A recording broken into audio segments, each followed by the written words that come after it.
Hello, everyone, and welcome to another episode of the TEPSA Talk Podcast. I'm your host, Todd Nesloni, the Director of Culture and Strategic Leadership here at the Texas Elementary Principals and Supervisors Association. We are thrilled every week to bring you different thought leaders from around the world to share some of their brilliance with you. And today, we have someone who I have been following on social media for quite a while that I'm sure if you are on any social media platforms, you've probably seen one of his viral posts because he is out there dropping truth bombs every single day. And that is the one, the only, Dr. Brad Johnson. Brad, thank you so much for being here. Tell everybody a little bit about you. Oh, absolutely. Yeah. Thank you so much for having me. And right back at you. I love following you. I followed you for years as well. So the feeling is definitely mutual. We've had you on Lattes and Leaders before, so I'm excited just to be here with you. It's kind of interesting. I'm always asking other people about themselves, so I'm not sure where to begin. But, I started my career as a teacher. I was a middle school life science teacher and did that for about 10 years. Loved every minute of it, but really felt almost a calling to go into administration. And so I did that and eventually moved to the college level and worked with graduate level educational leadership, people that were moving into administrative roles to get their master's degree and their certification, et cetera. And then a couple of years ago, just kind of was ready to take that plunge and just start speaking and sharing and inspiring. And hopefully I'm able to do that, whether it's through social media or, through speaking. I love teachers. I love education. I love educators. I love leaders.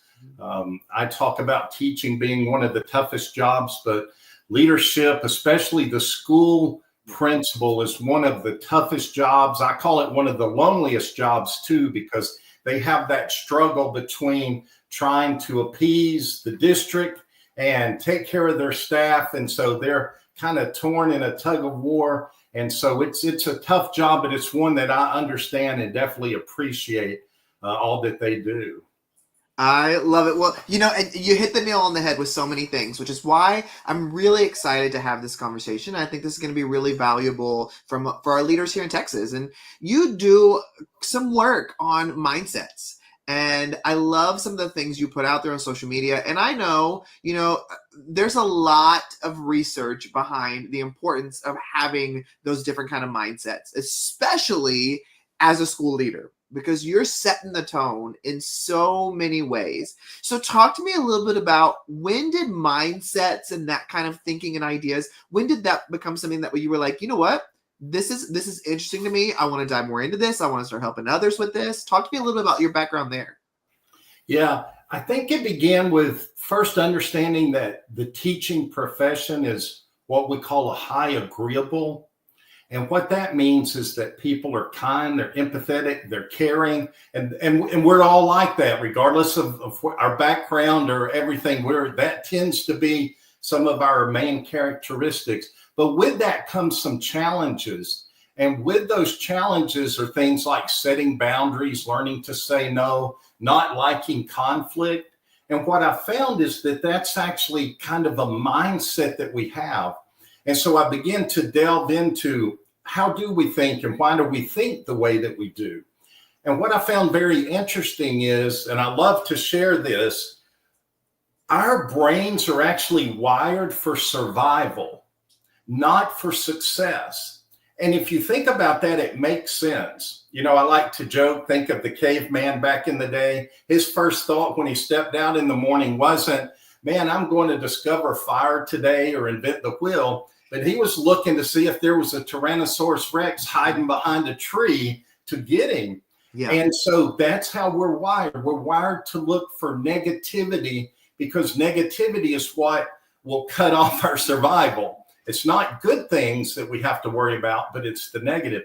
But because we tend to focus on the negative, that begins to be what we focus on and becomes our mindset. So I like to share, you think about it. If there's a teacher that comes in a negative mood, how quickly is it that other people kind of attach to that? We call it negative contagion. And so, they're in a bad mood. They're complaining about something, and it's easy for us to connect with that. And so we have to change our mindset, and it really does begin with our mindset. I truly believe that the first thing we feed ourselves every day is our thoughts. And are they negative, or are they building us up? Are they positive? Are they preparing us to be successful for the day? And so we rise and fall by our mindset, and that's where it begins.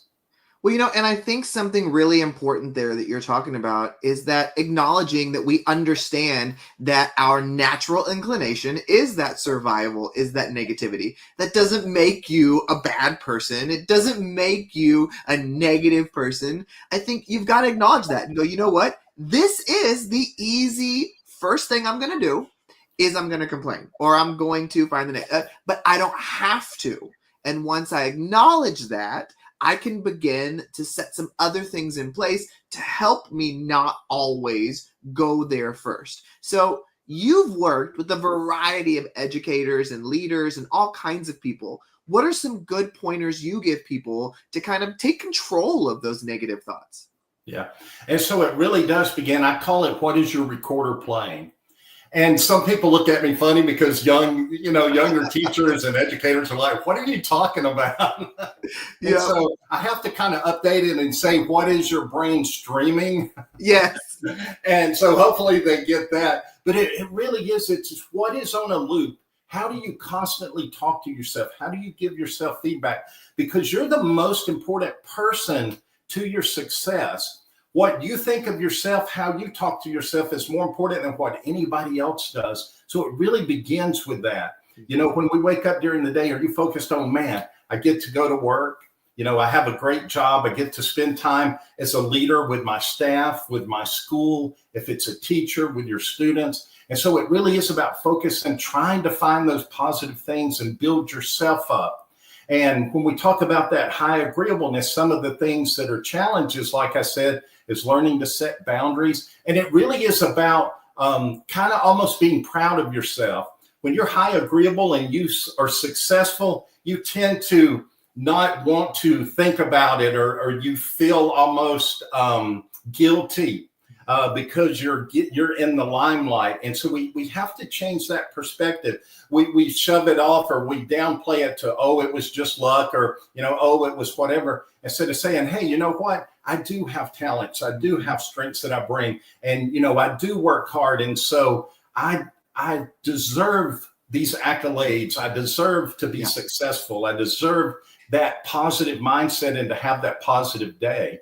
It is just so important to begin with that, with the mindset, and then just build from there. That's why I think it's so important for principals, for example, and I know we're talking to maybe educational or at the elementary level, which may be even more important, but it really is about focusing on building that positive culture. How do you talk to your staff? How do you greet them every morning? One of the things I try to do as a principal is make sure that I said hey to everyone in the school. Just that drop in the room to let them know, hey, how are you? That I care. Just building, I call it those small moments that build momentum.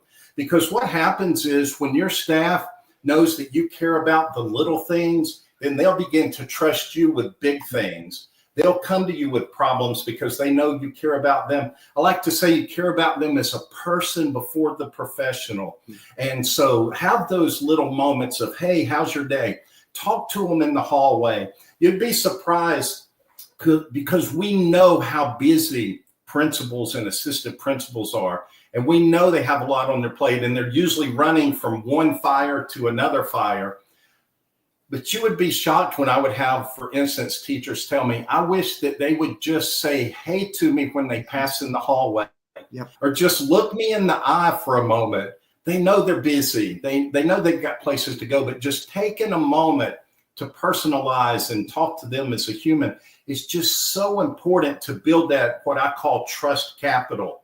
And that trust capital is the key. It's those small moments. It's learning about your staff. It's learning those personal things about them and building that rapport with them so that you can tap into that trust capital later when you need it, maybe to make an unpopular decision, or, things of them that maybe they aren't excited about doing, but they know that you have their best at heart and in mind because you've took the time to build those relationships.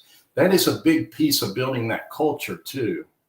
You said so many nuggets of wisdom in that answer that there's two that really stand out to me though. And the first is you made a comment that reminds me of something Angela Myers says. And Angela Myers created the whole You Matter movement. But what she says is own your genius.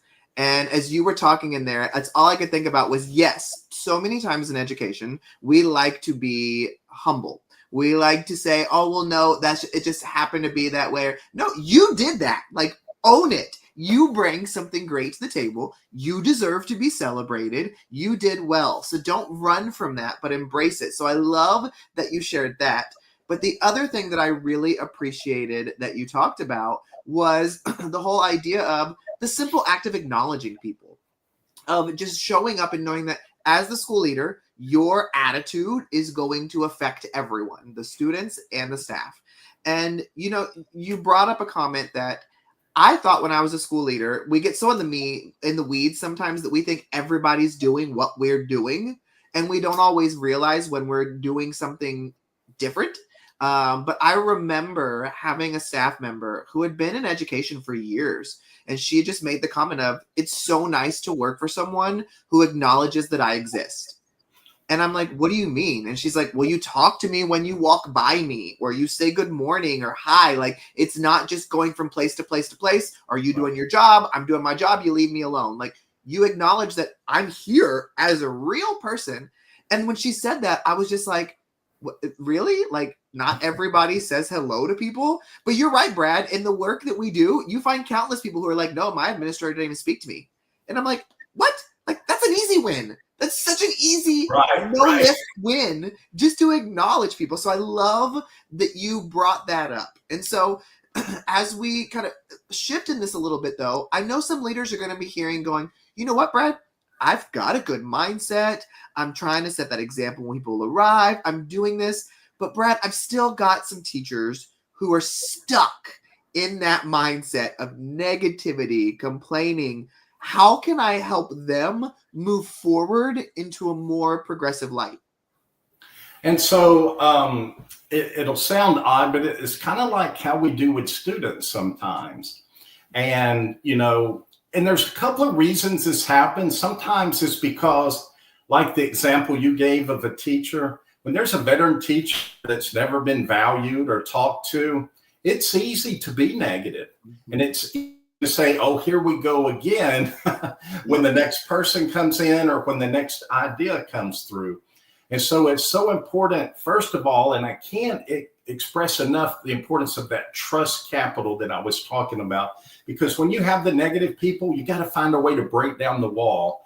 To me, when you move into leadership, the most important trait you have is what I call relational intelligence. It's more important than your IQ, than your background, than your ability to, make a mission statement or design curriculum. The most important thing you can do is build that relational intelligence.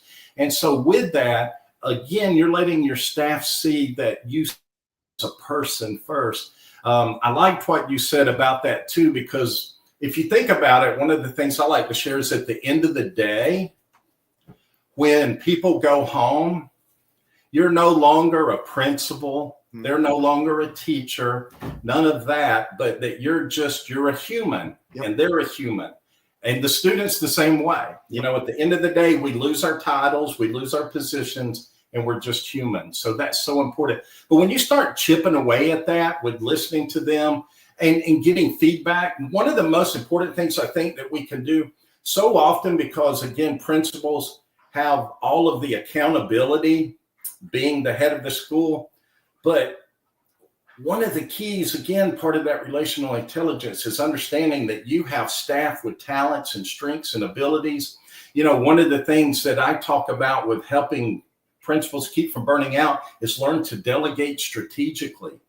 Find people that can do some of those things so you're not burnt out, which gives you more time to focus on like you said, kind of the fun stuff, talking to them, saying, hey, checking in. That should be a part of every day. That shouldn't be icing on the cake. That should be the cake. Yep. And then the other stuff you can add to it, but focusing on them. And so when they see that you truly care and that you're asking for input and feedback and actually taking it to heart and using it when you can, that shows them that you trust them then as a professional and that you accept them as a professional. And that begins to, again, chip away too, so that they say, hey, you know what? He or she actually does care about my input. They do see that I'm an expert. And so that builds the trust, and it builds, it starts to chip away that negativity for them as well. And then to value them. One of the things I have that I talk to leaders about is called the 6X factor. And basically the research says that when you value your staff and you utilize their strengths, and that's part of what I was talking about delegating, but they are 6 times more engaged in their work.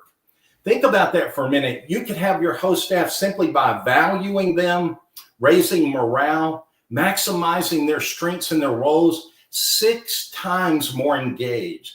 Could you imagine the culture of a school? And think about a teacher that walks into that classroom when they feel valued by their administrator and they feel like, man, I can actually use my talents and my strengths and teach the way I want to teach, the way that I am designed to teach. Imagine that classroom environment for the student versus someone that's ignored, that hasn't been talked to. It's hard to get yourself up as a teacher every day if you aren't valued and you don't feel like that morale is there in the school. And so those types of things really have nothing to do with curriculum or anything else, but it is, at the end of the day, education is relationship centered. It is the foundation of everything, whether it's the teacher and the student or the administrator and the teacher or staff or colleagues. Yeah. It is about relationship. And so when they see that you are sincere about that and build that, then they are going to trust you. They're going to work harder. And like I said, when they feel valued and that their strengths are being used, they're going to be more engaged. They're going to feel like they have a higher quality of life. And we know that when you have a good day at school, you're going to have probably a good night at home.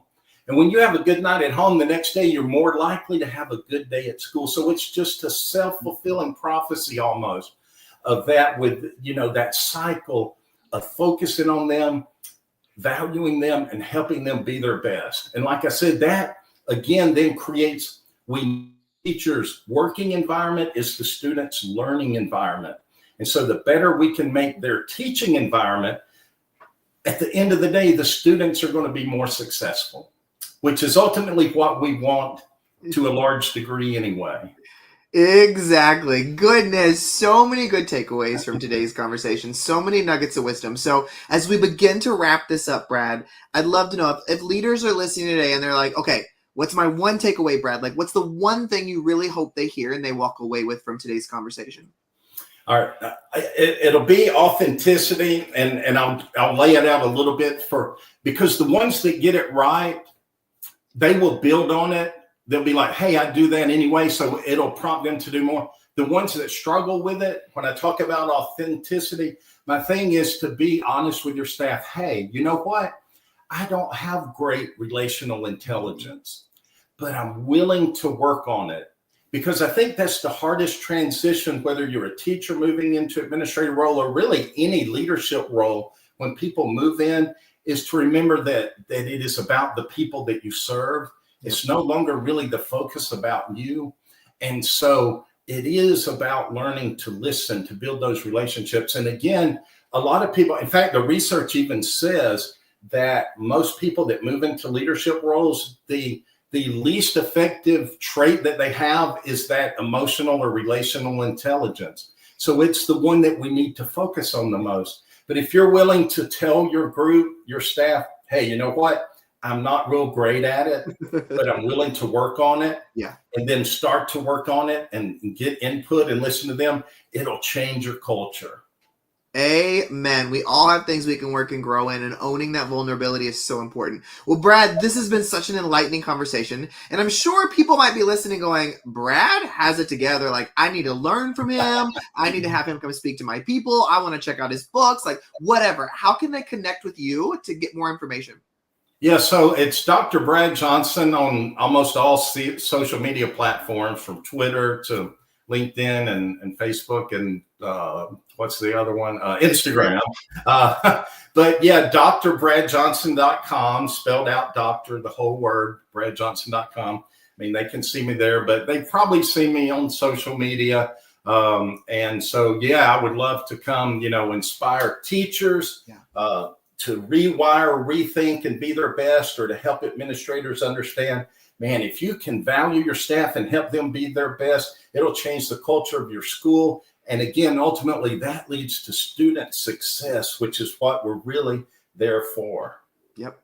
Well, Brad, thank you so much for being a guest. I hope people go and connect with you on social media. And we want to thank everybody for listening or watching another episode of our TEPSA Talk podcast. Remember, if you are a pre-K through 8th grade, yes, elementary and middle school leader in the state of Texas, principal, assistant principal, or supervisor, you have a home here at TEPSA. Head on over to tepsa.org to get more information today. Thank you guys so much, and join us again next week for an all-new episode.